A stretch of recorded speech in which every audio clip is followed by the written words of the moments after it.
and Patricia Chandrajit. CB, you had, ladies and gentlemen, CB, you had the luxury of traveling on that Sunday. So, but all of us in India actually had to watch the match because someone had the screen on. I'm not particularly fond of cricket, but sorry. but having said that, the nice thing was just while the match was going on, it was surefire failure. A whole bunch of WhatsApps went on, and they were talking about India beating Pakistan in hockey, and then we won a badminton tournament in Indonesia for the first time. So I think that's really what we business people are about, that we roll with the punches and we just find ways to come out, in the face of this great adversity, that we find some silver lining, and that's the way we have to move. And that's a lot of what I'll be talking about today. And I was driving here this morning. You can't but help when you come to London and the UK that you see these big your flag that says "Keep calm and carry on." And I think at no particular time than this is that so relevant for all of you. It is a time when you all have to keep calm, carry on. You're in the face of something which is historic, and you have to make the best of this situation. So I was sitting with my friend Sunil Munjal, and I said, let's do some positive reaffirmation of why this place is so great. And he said, it's so simple. With this, London will always be among the best cities in the world. It will continue to be the financial capital of the world. People are not going to move overseas. And so I think that's great affirmation. More than that, it's about the design, and it's about just the spirit of what goes on here. So we continue to draw that confidence in innovation, R&D, and more than anything else, what underpins it is your great educational institutions. Those are not going away. And I think that's what the world more and more wants, and is going to come here for that. So having said that, we've one of the I think strongest delegations that have come here, people that have great experience in working in the UK, and also the ones that are hopeful to do business, such as myself. So what is it that we can do more? We are still engaging, but now also the opportunities are there for us to shift to India, and I think that's what I need to share with you more than anything else, is that in India, we also are going through historic times. On the 30th of this month at midnight, there's a new tryst with destiny.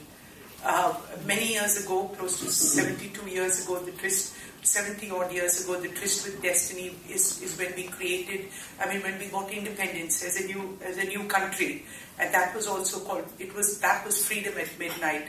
This new tryst actually unites the states once more with this, and become through a single common tax. And you ask me, what's the comparison?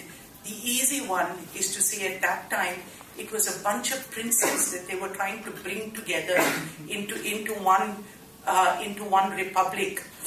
This was no better. Every one of those states acted like those cranky princes who were trying to protect their territory. So it took almost 17 years in the making of this. And actually, this government finally got it together. And so we're very excited about that, because this is a bill that is about, GST is about industry. Really, it's just about us. So when the Prime Minister spoke to us, 10 days ago and said, when we said, what should we be doing? And he said, he said, make GST work. So, and it's true that we're an economy that is growing at 7+%, 7.1%. But the GST has the ability to almost give us, in its best form, as Naushad likes to say, that we sometimes compromise. Without compromise, it would probably be 2%. Now we're quite satisfied if we get that 1% fully in. And we're realizing as it unfolds that all the uncertainty, when it peels away, that it actually could become easier. The registration can even happen on phone. And that, I think, is the great strength of India, is that we're leveraging technology to a level that has never been done before.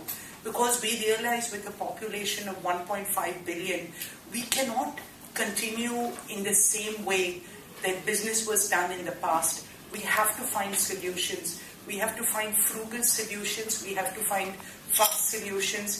And more than anything, we have to find inclusive solutions. And I think that's what India of the future is about, that we will find those, but we will go out and we will work with the rest of the world to be able to help us and to engage with us. And I think that if you see the economy, that the signs are there, that we're becoming a place which is easier to do business. We're becoming a place where we're trying to reduce the regulations. I know that it's tough when you're there, and it's frustrating when you're used to countries that do it in 3 days or probably in hours, that it might take 14 days. But believe me that this is a country that we all have to work towards, because the benefits are not just, point percentile increases. The benefits are actually serious increases, because this is a country that is going to be spending, investing. We need more roads, we need ports, we need airports, we need everything. And the thing is, you have 1.5 billion people to sell to.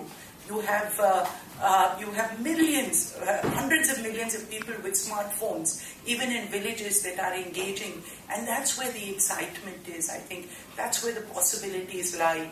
And because I know that the speakers after me and the rest of the day, you're going to actually be talking to people who are working and completely involved in this, and who will give you the picture. My role is just to say how excited I am to be here, and how I think the possibilities are endless. But I'll leave you with 3 ideas of what are the big ones happening in India.